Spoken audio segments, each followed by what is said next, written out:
प्रणम्य परमात्मानं सिद्धं त्रैलोक्यवन्दितं स्वाभाविक चिदानन्द स्वरूपं निर्मलाव्ययम् शुद्धजीवादिद्रव्याणां देशकं च जनेश्वरं द्रव्यसङ्ग्रहसूत्राणां वृत्तिं वक्षे समासतः जीवमजीवमदव्यं जिणवरवसहेन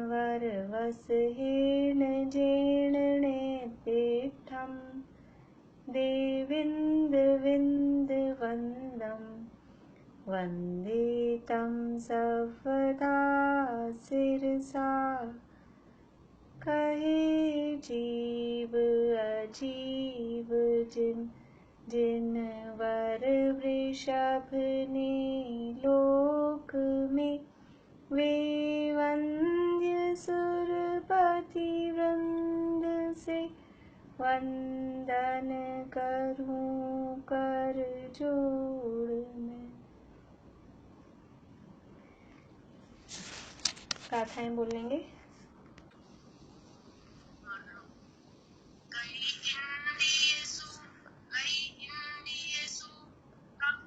गई इंद्रिये सुकाए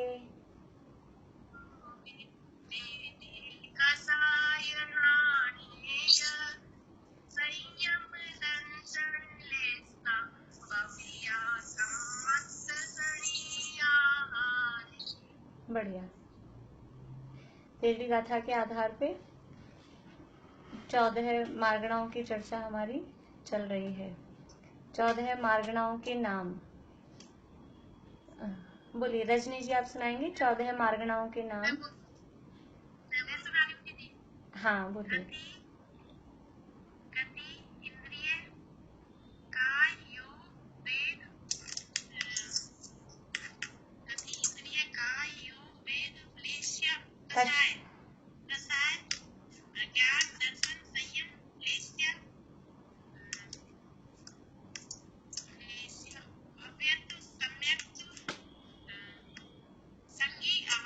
बढ़िया। बोलिए नीलम भाभी।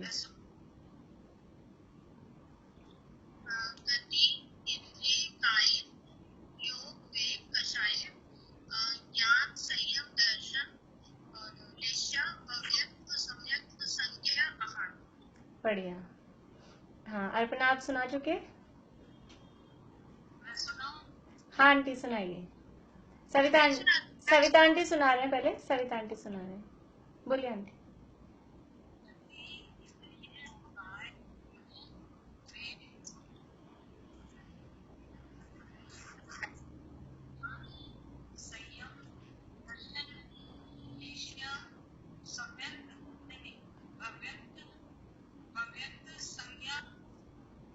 भव्यत्व सम्यक्त्व। बढ़िया बढ़िया। बोलिए अर्पणा।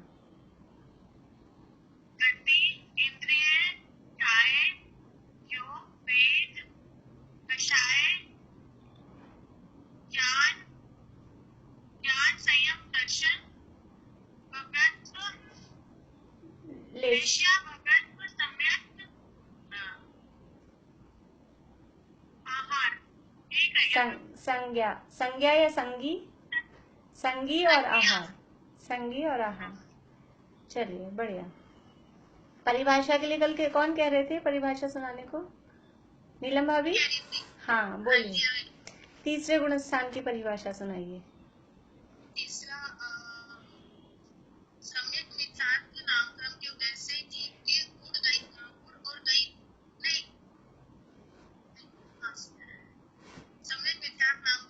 नाम कर्म।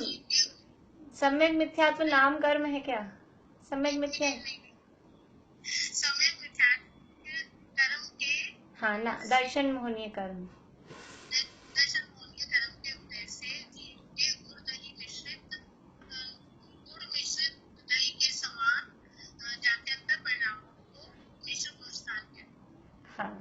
ठीक है। नहीं, अच्छा है। सम्यक मिथ्यात्व नामक दर्शन मोहनीय कर्म, ये दर्शन मोहनीय नाम कर्म नहीं है।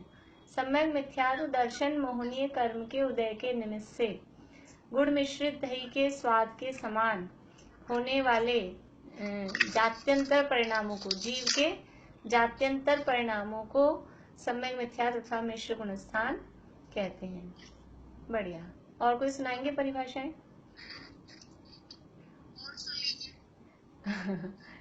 पहले और किससे पूछ लेते हैं, और कोई अगर सुनाना चाह रहे हैं। ये पूछना था, जैसे चौथा गुणस्थान है ना, अमृत सम्यक। हाँ, तो उसमें ये लिखा है प्रत्यक्षानावरण कषाय कर्म के उदय से असंयत होने पर। तो असंयत का मतलब? असंयत मतलब संयम नहीं है, कुछ भी व्रत नहीं है, अविरत है। असंयत यानी अविरत, असंयमी। तो असंयम कर ले फिर उसको। असंयम यानी असंयम तो है भाव, और असंयत कहलाता है वो जीव। शब्द असंयत सही है, असंयम तो है भाव, असंयम का भाव। लेकिन असंयम का भाव जिस जीव में है वो जीव कहलाएगा, वो जीव असंयम नहीं कहलाएगा, वो जीव कहलाएगा असंयत। जो जीव, जिस जीव में संयम का भाव है, तो वो संयम का भाव तो संयम, और वो जीव कहलाता है संयमी या संयत, प्रमत्त संयत, अप्रमत्त संयत। तो संयत शब्द है वो जीव को बता रहा है, और संयम शब्द है वो भाव को बता रहा है। तो असंयत होने पर, असंयत कौन है? असंयत है वो जीव, जो चतुर्थ गुणस्थानवर्ती जीव है वो असंयत है, इसलिए कहा असंयत होने पर। शब्द सही है।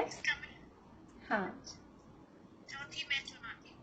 प्रत्यक्षानावरण कषाय कर्म के उदय से असंयत होने पर जीव के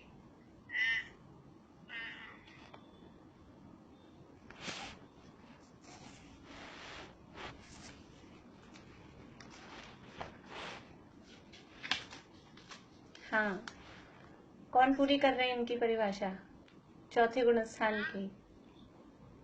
हाँ, नीलम भाभी कहाँ गए? नीलम भाभी तो आउट ही। नीलम भाभी बोलिए।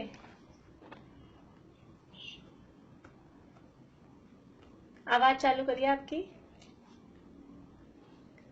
कौन सी बोली है? चौथी, चौथे गुणस्थान की। अप्रत्यक्षानावरण कषाय कर्म के उदय से जीव के पांचवी छठी सातवीं प्रकृतियों के उपशम क्षयउपशम और क्षय से होने वाली वितरा दशा को अविरत सम्यक कहते हैं। हाँ, ठीक है। अभी याद आ गई आपको रजनी जी? चलिए, कौन बोल रहे हैं? प्रीति बोल रहे हैं, बराबर पूरी सही। चौथे की? हाँ, चौथे की। अप्रत्यक्षानावरण कषाय कर्म के उदय के निमित्त से असंयत होने पर भी दर्शन मोहनीय के 1, 2 या 3 और अनंतानुबंधी की 4 प्रकृतियों का उपशम क्षय उपशम होने पर जीव के औपशमिक क्षयिक या क्षयोपशमिक भावों को ये अविरत सम्यक गुणस्थान है। बढ़िया, बहुत अच्छा। अप्रत्यक्षानावरण कषाय के उदय से असंयत, अप्रत्यक्षानावरण का काम क्या है? असंयम पैदा करना। तो अप्रत्यक्षानावरण कषाय के उदय के निमित्त से असंयत होने पर भी जो 5, 6 अथवा 7 प्रकृतियां हैं, एक दर्शन 4 तो अनंतानुबंधी की, और दर्शन मोहनी की 1, 2 अथवा 3, तो 5, 6 अथवा 7 प्रकृतियों के उपशम, क्षय अथवा क्षयोपशम के समय में होने वाले जो जीव के परिणाम हैं, कौन से परिणाम होंगे? औपशमिक, क्षयोपशमिक अथवा क्षयिक। तो जीव के उन परिणामों को अविरत सम्यक तो गुणस्थान कहते हैं। चलिए, बढ़िया है। थोड़ा रोज एक एक गुणस्थान की डेफिनेशन और ये सेल्फ हमको करनी पड़ेगी, नहीं तो सब भूल जाएंगे। 2 मिनट लगेगी, हम केवल रीडिंग करेंगे तो हमारे माइंड में रहेगी वो चीजें, नहीं तो भूल जाएंगे। हमारी बात चल रही थी मार्गणाओं के संबंध में, और अपनी गति, इंद्रिय और काय मार्गणा के संबंध में अपनी बात हुई है। अल्प बहुत्व के, हाँ बोलिए। एक बार पूछना चाहती थी, पर्याप्त है, पर्याप्त हाँ मतलब हाँ, अच्छा हुआ आपने कल भी पूछा था। पर्याप्त किसे कहते हैं और अपर्याप्त किसे कहते हैं, ये अपना विषय यहीं द्रव्य संग्रह में ही समझ लीजिए लॉकडाउन से पहले, और लॉकडाउन जब अपनी क्लासेस स्टार्ट की थी तो शुरू में ही अपना विषय हुआ था। बोलिए, पर्याप्त किसे कहते हैं। हाँ रेखा भाभी बोलिए। जिनकी आहार आदि इच्छा पर्याप्त है, पूरी हो गई हो, उनको पर्याप्त कहते हैं। हाँ, पर्याप्त नाम कर्म के उदय से, जिनके पर्याप्त नाम कर्म का उदय है और जिनके पर्याप्तियां यथा योग्य जितनी पर्याप्तियां हैं, जिनकी पर्याप्तियां पूरी होती हैं, उन्हें पर्याप्त कहते हैं। लेकिन इससे हमें कुछ भी समझ में नहीं आता। वही समस्या वही है कि पर्याप्त क्या है और अपर्याप्त क्या है। तो सबसे पहले समझना पड़ेगा पर्याप्ति क्या है, पर्याप्ति किसे कहते हैं। बोलो प्रीति। पर्याप्ति 6 है, आहार, शरीर, इंद्रिय, श्वासोश्वास, भाषा और मन। तो इसमें मिनिमम 4 पूरी हो जाए तो वो पर्याप्ति मतलब पर्याप्त कहलाए। हाँ, लेकिन पर्याप्ति कहते किसे हैं, पर्याप्ति कहेंगे किसे। हाँ निशा आंटी बोलिए।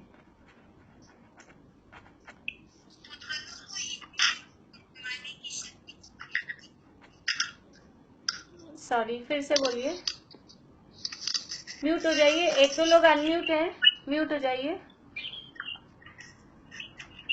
हाँ बोलिए आंटी। उत्कलों को इंद्रिय रूप परिणमाने की शक्ति को पर्याप्ति कहते हैं। अकेले इंद्रिय रूप ही नहीं, अकेला इंद्रिया नहीं है, छह ही है तो व्यापारादि की हाँ कारणभूत योग्यता एवं वचनादि रूप प्रवृत्ति को। अच्छा ये तो प्राण हो गया। तो जो हम हमारी पर्याप्ति का मतलब है आहार, शरीर, इंद्रिय आदि रूप परिणमित होने की, जो हम पुद्गल वर्गणा जन्म के समय, जैसे ही जीव का जन्म होता है तो जन्म के समय में शरीर, इंद्रियां ये सब बनते हैं। तो इन सब को बनाने की जो शक्ति है, उस शक्ति की पूर्णता का नाम पर्याप्ति है। शरीर, इंद्रिय, श्वासोश्वास, भाषा, मन, ये सब बनाने की एक शक्ति मिलती है। जन्म होता है, जन्म के समय ही ये शक्ति मिलती है। और ये शक्ति किसके पास होगी, किसके पास नहीं होगी, ये पिछले कर्म के उदय से ही वो सेट होता है। जिसके पर्याप्त नाम कर्म का उदय है, उनके ये आहार, शरीर, इंद्रिय, श्वासोश्वास, भाषा और मन यथा योग्य जिसके हों, उस हिसाब से उसको ये इनको बनाने की शक्ति परमिट मिलती है। वो जीव कहलाता है पर्याप्तक। और जिसको ये शक्ति नहीं है, ये पूरा करने की जिसके पास शक्ति नहीं है, वो जीव कहलाता है अपर्याप्तक। ये पर्याप्तियां 6 हैं, आहार, शरीर, इंद्रिय, श्वासोश्वास, भाषा और मन। ये 6 पर्याप्तियां हैं। तो जन्म जैसे ही होता है, विग्रह गति का काल पूरा हुआ और अब जन्म कहलाता है। विग्रह गति का काल पूरा होते ही नेक्स्ट जो समय है वो समय कहलाता है जन्म। हम जो गर्भज जीव है और गर्भ से बाहर आने को हम जन्म कहते हैं, वास्तव में वो जन्म नहीं है।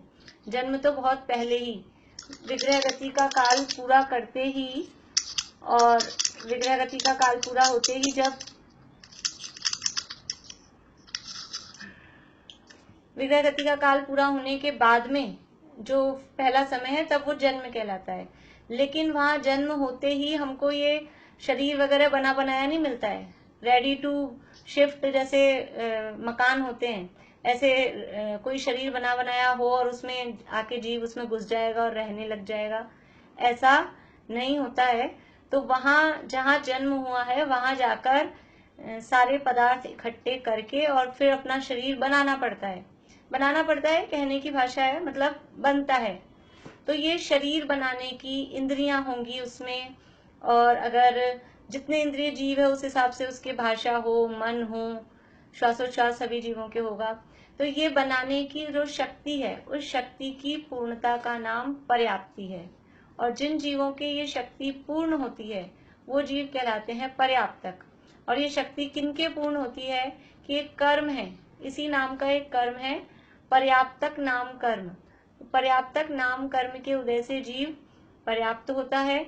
और जिन जीवों के अपर्याप्त नाम कर्म का उदय है तो उनका जन्म होता है, और जन्म होते ही उनके यानी शरीर बनाने की शक्ति की भी पूर्णता नहीं हो पाती है।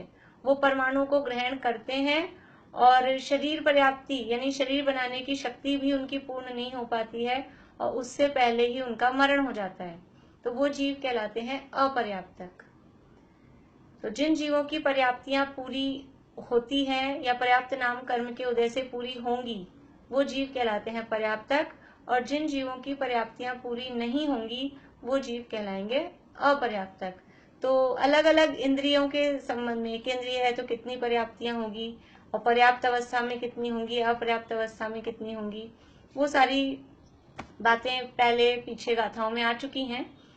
और समझ लीजिए कि जो पर्याप्त जीव हैं, पर्याप्त जीव भी जो जन्म का पहला अंतर्मुहूर्त है स्टार्टिंग में, वो भी अपर्याप्त हैं उस समय, लेकिन क्योंकि उनके पर्याप्त नाम कर्म का उदय है तो उस अंतर्मुहूर्त के बाद में वो नियम से पर्याप्त होंगे। तो जितनी देर अभी उनकी अपर्याप्त अवस्था है उन्हें कहते हैं निर्वृत्ति अपर्याप्त। और जो जीव जिनके अपर्याप्त ही नाम कर्म का उदय है, जो पर्याप्त होंगे ही नहीं, उससे पहले ही जिनका मरण हो जाएगा, उन्हें कहते हैं लब्धि अपर्याप्त। और जितने भी ये लब्धि अपर्याप्त जीव होते हैं, इन सभी जीवों की आयु श्वास के 18वें भाग, एक श्वास का 18वां भाग यानी 1 डिवाइडेड बाय 18, इतनी श्वास, वो श्वास के 18वें भाग उनकी आयु जितने भी अपर्याप्त जीव हैं सभी की होती है। और ये अपर्याप्त जीव कितने इंद्रिय वाले होते होंगे, कितने इंद्रिय वाले होते हैं अपर्याप्त जीव, बोलिए। हाँ मीनू दी बोलिए। हाँ 1 से 5 इंद्रिय, बढ़िया। 1 से 5 इंद्रिय तक के सभी जीवों में पर्याप्त भी होते हैं और अपर्याप्त भी होते हैं। ऐसा नहीं है कि अकेला एक इंद्रिय जीव अथवा अकेला निगोदिया जीव ही अपर्याप्त होते हों, ऐसा नहीं है। एक इंद्रिय से लेके पंचेंद्रिय तक के सभी तिर्यंच पर्याप्त भी होते हैं और अपर्याप्त भी होते हैं। इसके अलावा मनुष्य भी पर्याप्त भी होते हैं और अपर्याप्त भी होते हैं। मनुष्यों में भी पर्याप्त और अपर्याप्त दोनों होते हैं, लेकिन जितने भी देव और नारकी हैं, देव और नारकी सभी पर्याप्त ही होते हैं, देव और नारकी अपर्याप्त नहीं होते। तो इस तरह से ये पर्याप्त और अपर्याप्त के संबंध में थोड़ी बात है। और ये पर्याप्तियां 6 हैं, तो जितनी इंद्रिय वाला जीव है उसके यथा योग्य उतनी इंद्रिय होती है। एक इंद्रिय की कम से कम 4 पर्याप्तियां, आहार, शरीर, इंद्रिय और श्वासोश्वास, ये 4 पर्याप्तियां तो पर्याप्त एक इंद्रियों के होती हैं। और फिर जैसे जैसे इंद्रियां बढ़ती है वैसे वैसे वो पर्याप्तियां उस हिसाब से बढ़ती हैं। तो थोड़ा बहुत आपको आया होगा शायद समझ में। हाँ, बाकी वो कुछ नोट्स हैं, आप सुलोचना भाभी से ले लीजिएगा। पहले जो हमने नोट्स लिखे थे पहले की गाथाओं में जो पढ़ चुके हैं, तो काफी डिटेल में वो सब है, आप उनसे ले लीजिएगा। फिर देखिएगा, अगर नहीं आएगा तो फिर कुछ बात करें। हाँ, हमारी बात किसकी चल रही है आगे अभी, काय मार्गणा में। और अल्प बहुत्व हमने देखा, गति, इंद्रिय, काय। अल्प बहुत्व बताइए आप मुझे। इन गति मार्गणा में चारों गतियों में कौन से जीव ज्यादा हैं, कौन से जीव कम हैं। कम से ज्यादा, अल्प बहुत्व में कम से ज्यादा की तरफ चलना है। हाँ बोली मीना चाची, 4 गतियों में कौन से जीव कम हैं, कौन से जीव ज्यादा हैं।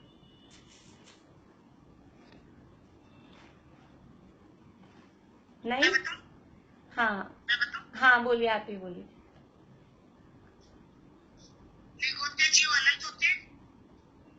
अभी गतियों में बताना है, नरक, मनुष्य, देव और तिर्यंच, ऐसे गतियों में बताना है, गतियों के आधार पे।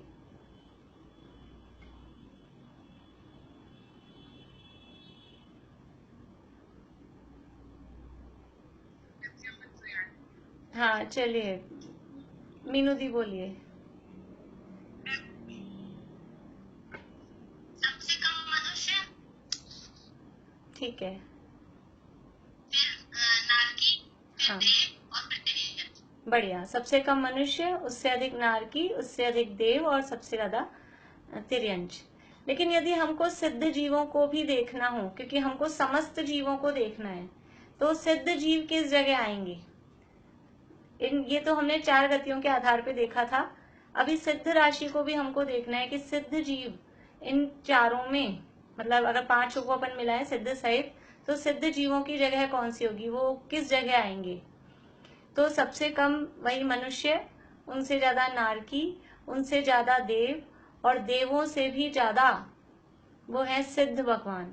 सिद्धों की संख्या मनुष्य, नारकी और देवों से भी ज्यादा है सिद्ध भगवान, और सिद्धों से भी ज्यादा है वो तिर्यंच, क्योंकि तिर्यंच गति में निगोदिया आते हैं, और जहां निगोदिया आ जाते हैं वहां अनंत हो जाती है संख्या।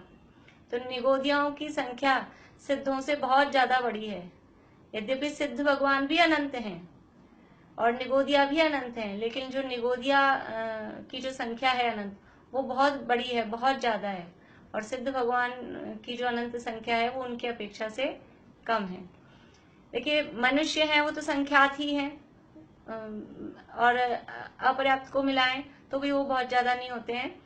फिर नारकी असंख्यात हैं, देव असंख्यात हैं, और सिद्ध कितने हैं, सिद्ध होते हैं अनंत। इसलिए सिद्धों की संख्या मनुष्य, नारकी और देवों से ज्यादा है, लेकिन तिर्यंचों से कम है। और वो तिर्यंचों से भी कम कब है, जब हमने उसमें पूरे सारे एकेंद्रीय से लेके पंचेंद्रीय तक सारे तिर्यंच मिला रखे हैं, इसलिए वहां सिद्धों की संख्या तिर्यंचों से कम आएगी। अब इसी तरह से इंद्रिय मार्गणा में, इंद्रिय मार्गणा में सिद्ध जीव, पहले तो अल्प बहुत बताइए, फिर सिद्ध जीव किस जगह आएंगे। हाँ बोलिए निशा आंटी। मनुष्य संख्यात, नारकी भी संख्यात। आप क्या, मनुष्य संख्यात, नारकी असंख्यात, देव असंख्यात, असंख्यात, सिद्ध अनंत है, और तिर्यंच भी अनंत है। तिर्यंच अनंत होंगे वो एक इंद्रिय को मिला के। अगर त्रस जीवों को देखेंगे तो त्रस जीव तो उसमें असंख्यात ही हैं, लेकिन अभी हम तिर्यंच सामान्य रूप से ले रहे हैं, तो एक इंद्रिय भी उसमें शामिल है, इसलिए तिर्यंचों की संख्या अनंत हो जाएगी। अब देखिए वही है जो हमने पढ़ा है, सबसे कम संख्या मनुष्यों की है। मनुष्यों की संख्या संख्यात होती है। संख्यात छोटी संख्या है, असंख्यात उससे बड़ी संख्या है, और अनंत उससे भी बड़ी संख्या है। इतना हम सामान्य रूप से समझ सकते हैं। संख्यात वो छोटी है कंपैरेटिवली, असंख्यात वो बड़ी संख्या है, और अनंत उससे भी बड़ी संख्या है। तो मनुष्यों की संख्या है संख्यात। संख्या मतलब जिसे हम संख्या में बता सकें। जी हाँ, जितनी काउंटिंग हो सकती है, या फिर कहें कि मतिशुद्ध ज्ञान में जो जाना जा सके, वो कहलाता है संख्यात। जैसे कि गर्भज मनुष्यों की संख्या, पर्याप्त मनुष्यों की संख्या कही जाती है 29 अंक प्रमाण। 29 अंक प्रमाण का मतलब है एक लिखे और उसके आगे 28 जीरो लगाएं, 28 जीरो। तो हम उसको इतना बड़ी संख्या लिखेंगे तो हम उसको एकदम से एक बार में पढ़ भी नहीं पाएंगे, लेकिन फिर भी वो हमारे ज्ञान गम में हो सकती है, वो कहलाती है संख्यात। आप संख्या में भले ही नहीं जाइए, अपन तो इतना देख लें कौन कम है कौन ज्यादा है। तो मनुष्य सबसे कम है, वो संख्यात हैं, और मनुष्यों से ज्यादा असंख्यात गुणे हैं, यानी असंख्यात हैं नारकी। मनुष्य से ज्यादा है नारकी, नारकियों की संख्या असंख्यात है, और नारकियों से ज्यादा है देव। देवों की संख्या भी असंख्यात है, लेकिन वो नारकियों से बड़ा वाला असंख्यात है, और देवों से ज्यादा है सिद्ध भगवान। सिद्ध भगवान है अनंत, और सिद्ध भगवान से भी ज्यादा है तिर्यंच गति के जीव। क्योंकि हम गति के आधार पे देख रहे हैं, इसलिए हमने इकट्ठा लिया है तिर्यंच गति, तो वो सबसे ज्यादा है। अब इंद्रिय मार्गणा में अल्प बहुत्व, बोलिए अंजू भाभी। इंद्रिय मार्गणा में अल्प बहुत्व, सबसे ज्यादा अनंत होते हैं, और 2 से 3 इंद्रिय उससे कम, और 3 से 4 उससे कम। ठीक है, बढ़िया। हम कोशिश करें, अल्प बहुत बता रहे हैं तो कम से ज्यादा चलें, वैसे उसमें भी कोई दिक्कत नहीं है। तो सबसे कम हो गए पंचेंद्रिय जीव। इंद्रिय मार्गणा के आधार पे हम चलेंगे तो सबसे कम हो गए पंचेंद्रिय, फिर उससे ज्यादा 4 इंद्रिय, उससे ज्यादा 3 इंद्रिय, उससे ज्यादा 2 इंद्रिय, और सबसे ज्यादा हो गए 1 इंद्रिय। ये इंद्रियों के आधार पे हमने देखा। अब सिद्ध जीव कहाँ आएंगे इसमें? सिद्ध जीव किस जगह आएंगे? हाँ बोलिए सुनीता आंटी। इंद्रिय से पहले। हाँ बढ़िया, 1 इंद्रिय से पहले, यानी सिद्धों की संख्या क्योंकि अनंत है, और ये जो 2 इंद्रिय, 3 इंद्रिय, 4 इंद्रिय त्रस जीव हैं, ये असंख्यात ही होते हैं, इसलिए 1 इंद्रिय से पहले। तो दोबारा से देखते हैं। सबसे कम पंचेंद्रिय, उससे ज्यादा 4 इंद्रिय, उससे ज्यादा 3 इंद्रिय, उससे ज्यादा 2 इंद्रिय, उससे ज्यादा सिद्ध भगवान, और सबसे ज्यादा हो गए 1 इंद्रिय। ये इंद्रिय के आधार पे, इंद्रिय मार्गणा के आधार पर हम देख रहे हैं। सिद्धों में इंद्रियां नहीं है, सिद्धों में इंद्रियां नहीं है, सिद्ध है अतीन्द्रिय। लेकिन मार्गणाओं में जब जीवों को देखेंगे, हम जीवों को खोजेंगे, तो फिर जीव तो हमें सिद्धालय में भी तो मिलेंगे ना जीव। मार्गणा का मतलब है जीवों को खोजने के स्थान, तो हम उनको छोड़ देंगे? तो वो सिद्धों को भी हमको जीवों में ही गिनती उनकी होगी, क्योंकि संसारी और मुक्त दोनों ही जीव हैं, इसलिए। हाँ, अगर हम केवल ऐसा कहें संसारी जीवों में बताइए, तो संसारी जीवों में हम सामान्य रूप से ऐसा बताते हैं, और समस्त जीवों में बताना है तो समस्त जीवों में हमको सिद्ध भगवान को भी शामिल करते हैं। और सिद्ध कहलाते हैं अतीन्द्रिय, और बाकी ये 1 इंद्रिय 2 इंद्रिय तो इंद्रिय वाले हैं, और सिद्ध भगवान अतीन्द्रिय हैं। इसी तरह से गति में हम लोग मनुष्य, देव, तिर्यंच, नाग की गति वाले हैं, और सिद्ध भगवान वो सिद्ध गति अथवा पंचम गति वाले हैं। अब काय मार्गणा में, काय मार्गणा, हाँ जी, मेरी आवाज आ रही है? हाँ बोल, हाँ आ रही है। काय मार्गणा, मैं बोलूं काय मार्गणा में अल्प से बहुत? हाँ हाँ बोलिए। सबसे अल्प है अग्निकायिक। हाँ अग्निकायिक के बाद पृथ्वी कायिक, हाँ फिर जल कायिक, फिर वायु कायिक, फिर सिद्ध, हाँ और फिर वनस्पति। बढ़िया। अभी एक हमारा छूट गया इसमें, त्रस, क्योंकि त्रस 6 काय है ना, तो त्रस काय कहाँ जाएंगी? अभी हमने केवल स्थावरों में देखा, 5 स्थावरों और साथ में सिद्ध। त्रस जीव किस जगह आएंगे? त्रस जीव किस जगह आएंगे? सबसे कम में शरीर। हाँ बढ़िया, सबसे कम है त्रस, सबसे कम त्रस, फिर उनसे ज्यादा अग्निकायिक, उनसे ज्यादा पृथ्वी कायिक, उनसे ज्यादा जल कायिक, उनसे ज्यादा वायु कायिक, और वायु कायिक से भी ज्यादा हैं सिद्ध भगवान, और सबसे ज्यादा है वनस्पति कायिक। क्यों है वनस्पति कायिक सबसे ज्यादा? बढ़िया बढ़िया, क्योंकि वनस्पति कायिक में निगोदिया जीव शामिल हैं। जहाँ निगोदिया जीव आ जाएंगे वहां बस उन्हीं का वो रहेगा, मेजोरिटी उन्हीं की है, वर्चस्व उन्हीं का रहेगा। जिस संख्या में जिस जगह पर निगोदिया आ गए तो वो सबको पीछे छोड़ देंगे, क्योंकि सबसे ज्यादा संख्या है जीवों में निगोदिया जीवों की, इसलिए वनस्पति कायिक जीवों की संख्या सबसे ज्यादा है।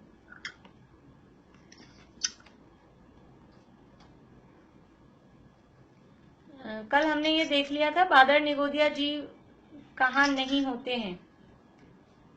बताइए, बादर निगोदिया जीव कहाँ नहीं होते हैं? बोलिए रेखा भाभी। भगवान के परम औदारिक शरीर में, और आहारक शरीर और देवों के, नारियों के, पृथ्वी कायिक, जल कायिक, अग्नि कायिक और वायु कायिक। हाँ, ये 8 जगह हैं। इन 8 स्थानों पर बादर निगोदिया जीव नहीं होते हैं। और अगर देव और नारकियों के शरीर को एक मिलाकर वैक्रियक शरीर बोल दिया जाए तो 8 की जगह 7 भी कहे जा सकते हैं। वैक्रियक शरीर में, आहारक शरीर में, परमौदारिक शरीर में, इन 3 शरीरों में, और पृथ्वी, जल, अग्नि, वायु कायिक, इन जीवों में, इनके शरीरों में निगोद जीव नहीं पाए जाते हैं। अब अपना इस संबंध में समझ लीजिए एक अंतिम बात और है कि स्थावर जीव कहाँ रहते हैं और त्रस जीव कहाँ रहते हैं। त्रस जीव कहाँ रहते हैं और स्थावर जीव कहाँ रहते हैं? बताइए। हाँ ज्योति जी, आप बताएंगे।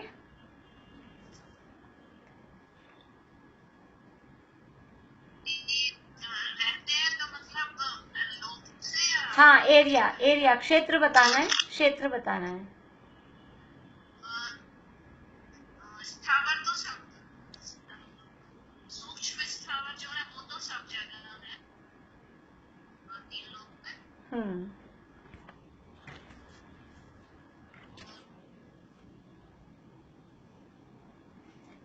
चलिए बढ़िया है।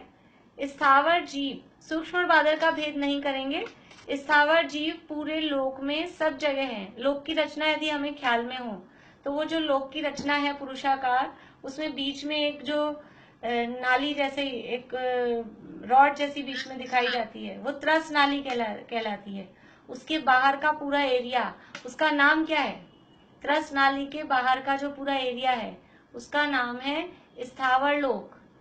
तो स्थावर जीव हैं वो बाहर त्रस नाली के बाहर सब जगह पाए जाते हैं। इसके अलावा त्रस नाली में भी पाए जाते हैं। इसलिए स्थावर जीव तो पूरी लोक में सब जगह पाए जाते हैं। और सूक्ष्म जीव तो हर जगह, यानी लोक का एक भी प्रदेश ऐसा नहीं है जो जीवों से रहित हो, जहाँ 5 प्रकार के स्थावर जीव नहीं हो। ऐसा लोक का एक भी प्रदेश नहीं है। हमें यहाँ जो खाली जगह दिखाई दे रही है, ये खाली जगह भी खाली नहीं है। यह सब जगह सूक्ष्म निगोदिया, समझ लीजिए सूक्ष्म टाइप के जो स्थावर जीव है 5 प्रकार के, वो यहाँ पर भरे हुए हैं। तो अकेले जीव ही हैं क्या यहाँ पर? यहाँ जो हमको खाली जगह दिखाई देती है, अपनी बीच में भी खाली दिखाई दे रहा है, यहाँ पर सूक्ष्म जीव हैं, सूक्ष्म स्थावर काय के जीव हैं। तो अकेले जीव ही हैं या और कुछ भी हो सकता है यहाँ? बोलिए सुलोचना भाभी।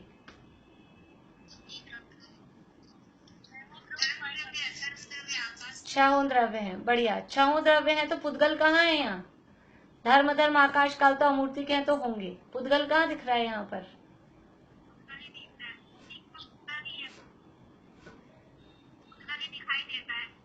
पुद्गल दिखाई देता है ना, तो हमको तो अभी तो हमको खाली दिख रही है ना। चलिए बढ़िया है। हाँ बढ़िया। ये जो अनंत, ये हर जगह पर ये जो जीव है ना, पूरे स्थावर जीव आकाश के हर प्रदेश पर हैं। हमें यहाँ खाली दिख रहा है लेकिन यहाँ जीव भरे हैं। तो उन जीव, वो जो जीव हैं वो संसारी जीव हैं कि मुक्त जीव हैं? यहाँ जो भरे हुए हैं वो स्थावर जीव हैं, संसारी हैं कि मुक्त हैं? संसारी हैं। और संसारी जीव शरीर सहित होते हैं कि शरीर रहित होते हैं? शरीर सहित होते हैं। अब वो इतने सारे यहाँ जीव जो भरे हुए हैं सब शरीर सहित हैं, और एक एक शरीर नहीं है, सबके पास में 3-3 शरीर है। एक औदारिक शरीर है, एक कार्बन शरीर है, एक तेजस शरीर है। वो शरीर के सहित हैं, लेकिन वो सब ऐसे हैं कि सूक्ष्म रूप उनका परिणमन है या इस तरह का उनका परिणमन है, या हमारी आंखों की इतनी कमजोरी है कि हमको वो दिखाई नहीं देते।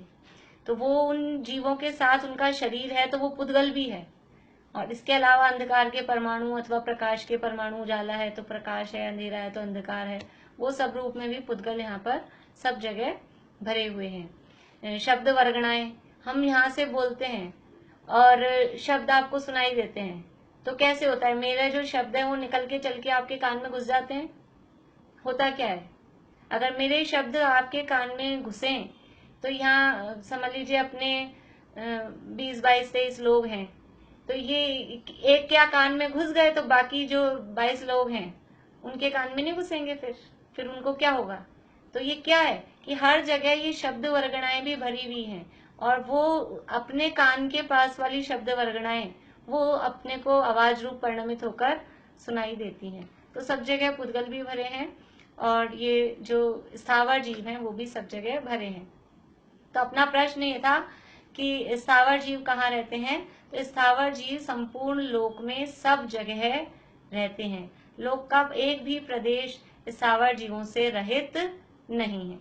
वो सूक्ष्म भी हो सकते हैं, बादल भी हो सकते हैं। सूक्ष्म तो भरे ही हैं सब जगह, बादल भी हो सकते हैं। अब है त्रस जीव कहाँ रहते हैं? त्रस जीव कहाँ रहते हैं? बढ़िया बढ़िया। त्रस जीव केवल त्रस जीवों की लिमिटेशन है। वो जो पूरा लोक है, उस लोक के बीच में एक त्रस नाली है, उस त्रस नाली में ही त्रस जीव रहते हैं, इसीलिए उस जगह का नाम त्रस नाली है। जो त्रस जीव उस एरिया में पर्टिकुलर, एक राजू व एक राजू इतनी लंबी चौड़ी और 13 राजू ऊंची, ये एक त्रस नाली है, उस नाली में ही त्रस जीव रहते हैं, उसके बाहर त्रस जीव नहीं पाए जाते। लेकिन अपवाद भी है, 3 अपवाद हैं, 3 टाइम ऐसे हैं जब त्रस नाली के बाहर भी त्रस जीव पाए जा सकते हैं, पाए जाते हैं। 3 टाइम ऐसे हैं। बोलिए, निशांति बता रहे हैं। मैं बताऊं एक? हाँ बोलिए ज्योति जी।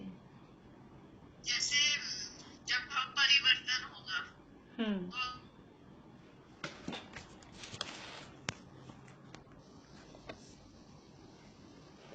तो 3 समय ऐसे हैं जब त्रस जीव त्रस नाली के बाहर भी पाए जा सकते हैं। तो पहला आपने बताया कि जब हमारा यानी भाव परिवर्तन होता है, आयु पूरी हुई, तो यदि कोई स्थावर जीव स्थावर लोक में था और उसकी आयु पूरी हुई वहां, और उसको अब त्रस नाली में आकर जन्म लेना है, त्रस बनना है। समझ लीजिए कोई एक इंद्रिय जीव था, उसको अब 2 इंद्रिय लट बनना है, 2 इंद्रिय लट बनने के लिए उसको त्रस नाली में आना है। तो वो वहां उसका आयु पूरी हुई स्थावर लोक में, और आयु पूरी होते ही विग्रह गति में नई आयु शुरू हो जाती है। जैसे ही एक आयु पूरी हुई, बिना आयु कर्म के उदय के संसार में कोई जीव नहीं रहता है। तो इधर आयु पूरी हुई उसकी, समझ लीजिए पृथ्वी का एक था, पृथ्वी का एक की उसकी आयु पूरी हुई, और अगले ही समय से उसकी वो 2 इंद्रिय वाली त्रियंच आयु वो शुरू हो गई। तो वो, लेकिन उसको समझ लीजिए 2 समय 3 समय लगना है आने में, 2 समय उसको लगना है, 3 तो नहीं। तो वो अभी वहां मरा है, और जगह कौन सी है उसकी, वह स्थावर लोक में ही है, अभी वो त्रस नाली के अंदर नहीं आ पाया है। तो ऐसी स्थिति में वो जीव तो कहलाएगा 2 इंद्रिय यानी त्रस, जो आयु शुरू हो जाएगी विग्रह गति में, जो आयु शुरू हो जाती है वही जीव कहलाता है। तो वो जीव कहलाएगा त्रस, और वो है कहाँ अभी है स्थावर लोक में। तो स्थावर लोक में ऐसे इसे बोलते हैं उपपाद की अपेक्षा। उपपाद की अपेक्षा मीन्स विग्रह गति में कोई त्रस जीव कहीं से स्थावर लोक से आके उसको त्रस बनना है, तो वो विग्रह गति के समय में स्थावर लोक में पाया जा सकता है। एक तो ये स्थिति हुई। दूसरी स्थिति, दूसरी तो हमने पढ़ी है। हाँ, केवली समुद्घात। केवली समुद्घात के समय भी केवली भगवान के आत्मा के प्रदेश पूरे लोक में फैलते हैं। जब लोक पूर्ण समुद्घात होता है तो पूरे लोक में आत्मा के प्रदेश फैलते हैं। तो जब पूरे लोक में फैलेंगे तो स्थावर लोक में जाएंगे कि नहीं जाएंगे? स्थावर लोक में भी जाएंगे। और केवली भगवान त्रसजीव है कि स्थावर? अरहंत भगवान 13वें गुण स्थानवर्ती जो अरहंत भगवान है वो त्रस है कि स्थावर? त्रस है। उनके त्रस नाम कर्म का उदय है। तो जब केवली समुद्घात होता है उस समय भी वो त्रस जीव त्रस नाली के बाहर पाया जा रहे हैं। उस समय जितनी एक समय के लिए उनके आत्मा के प्रदेश पूरे लोक में फैले हैं, तो एक समय के लिए वो त्रस जीव त्रस नाली के बाहर पाया गया। एक और स्थान है हमने। हाँ बोलिए सुलोचना भाभी। बढ़िया। मारणांतिक समुद्घात के समय। मारणांतिक समुद्घात का मतलब है कि मरण के अंतर्मुहूर्त पहले जो समुद्घात होता है, यानी आत्मा के प्रदेश जिस जगह जीव को जन्म लेना है उस जगह जाके टच करके और वापस आते हैं, तो उसे कहते हैं मारणांतिक समुद्घात।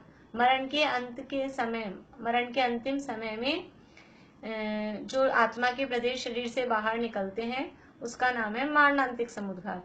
तो कोई त्रस जीव है, यहाँ त्रस जीव है, अब उसको स्थावर लोक में जाकर एक इंद्रिय बनना है और उसका मारणांतिक समुद्घात हुआ, तो अभी है त्रस, और वो वहां उसके आत्मा के प्रदेश उस स्थावर लोक में जहां उसको जन्म लेना है वहां जाकर टच करके आएंगे।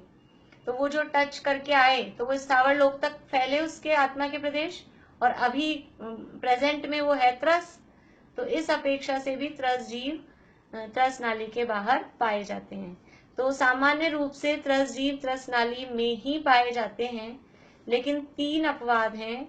पहला है उपपाद, उपपाद, उपपाद, उपपाद की अपेक्षा यानी विग्रह गति की अपेक्षा। दूसरा है मारणांतिक समुद्घात की अपेक्षा और तीसरा है केवली समुद्घात की अपेक्षा। ये तीन अपेक्षाएं हैं जब त्रस जीव त्रस नाली के बाहर भी पाए जाते हैं, अदरवाइज कभी भी कोई भी त्रस जीव त्रस नाली के बाहर नहीं पाई जाती। सिद्ध भगवान त्रस हैं कि स्थावर? सिद्ध भगवान त्रस हैं या स्थावर? त्रस हैं, दोनों ही नहीं है। और स्थावर वाले कौन है? दो ऑप्शन तो आ गए, 4 ऑप्शन बनाने हैं अपने को, प्रश्न है उसमें 4 ऑप्शन बनाने हैं। हाँ सुलोचना भाभी, सिद्ध भगवान त्रस है या स्थावर? दोनों ही नहीं है। सिद्ध भगवान ना त्रस है ना स्थावर, क्योंकि अब वो सारे कर्मों का अभाव करके सिद्ध हो गए हैं। त्रस और स्थावर ये कर्म के उदय से होने वाली अवस्थाएं हैं। त्रस नाम कर्म के उदय से त्रस होते हैं, स्थावर नाम कर्म के उदय से स्थावर होते हैं।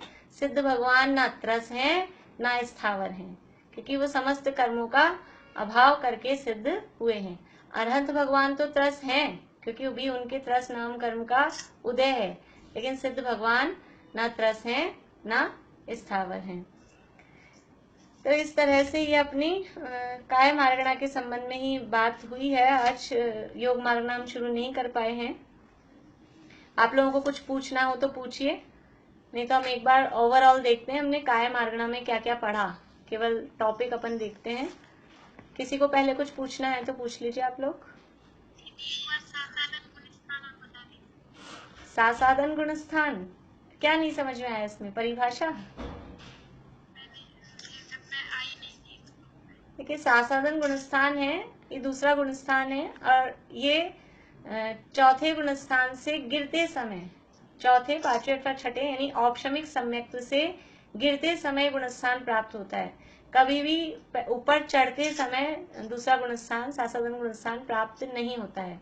सासाधन का अर्थ है स प्लस आसाधन, आसाधन यानी विराधना, और स यानी सहित।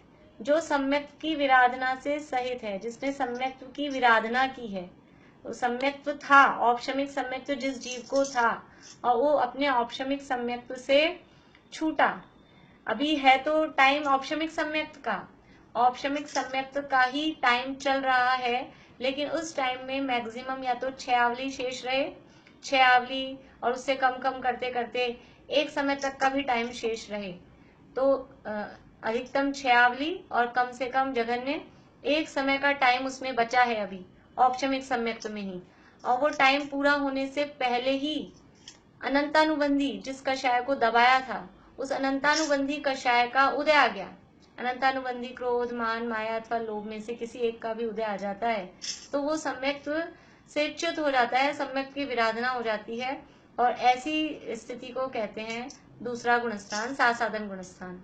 तो औपशमिक सम्यक्त्व के अंतर्मुहूर्त काल में से ही जब जघन्य एक समय अथवा उत्कृष्ट 6 आवली प्रमाण काल शेष रहता है, इतने समय में से अनंतानुबंधी क्रोध मान माया अथवा लोभ में से किसी एक का उदय आने पर जो सम्यक्त्व की विराधना रूप परिणाम होता है, उसे सासाधन गुणस्थान कहते हैं।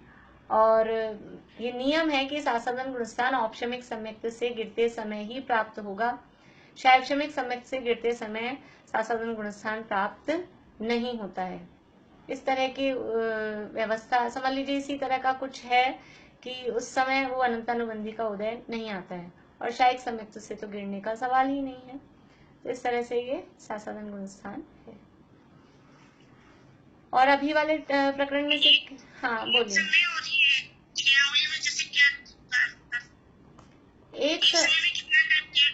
एक समय में एक समय होता है, ये काल की सबसे छोटी यूनिट है। काल की यूनिट, काल की एक समय से कम कुछ भी नहीं होता।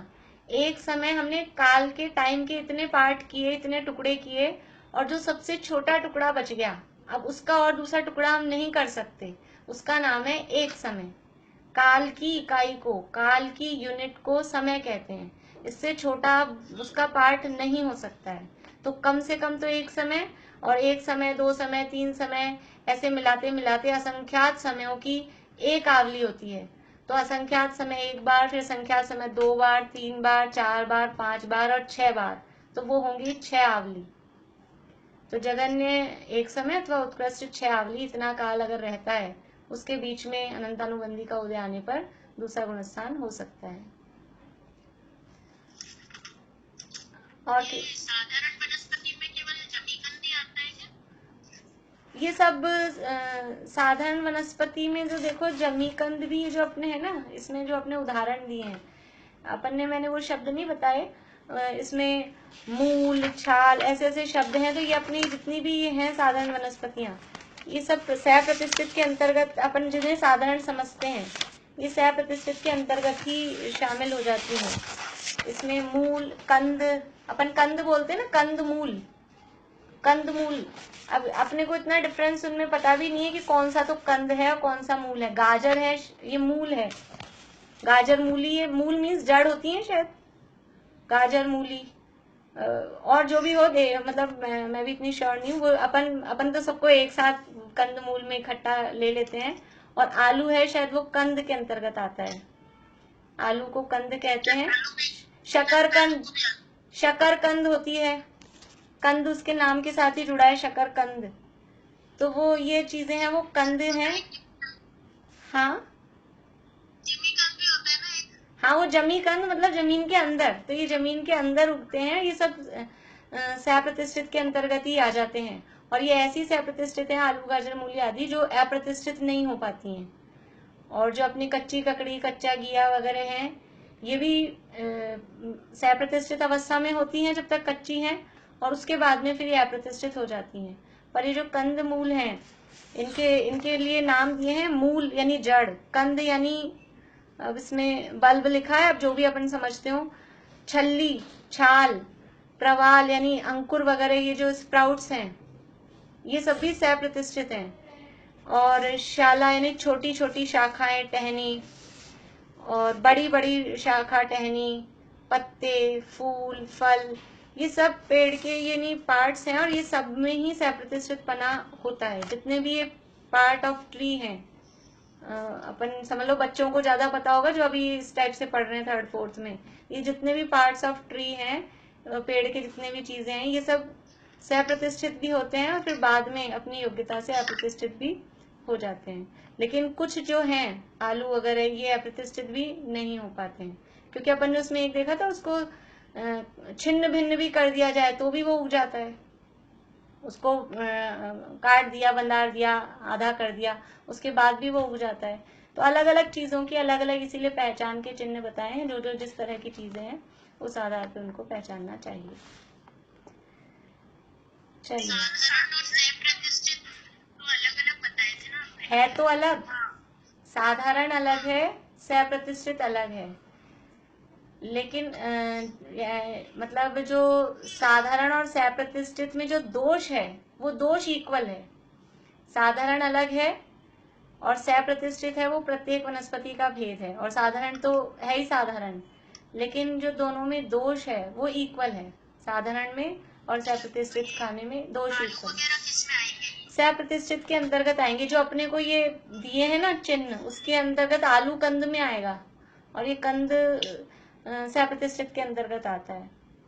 तो इस तरह से वो सह प्रतिष्ठित के अंतर्गत ही आते हैं। साधारण में क्या रहेगा फिर? साधारण तो मतलब ऐसा है कि साधारण के लिए ऐसा कहा जाता है कि हमारे नेत्र गोचर नहीं है साधारण।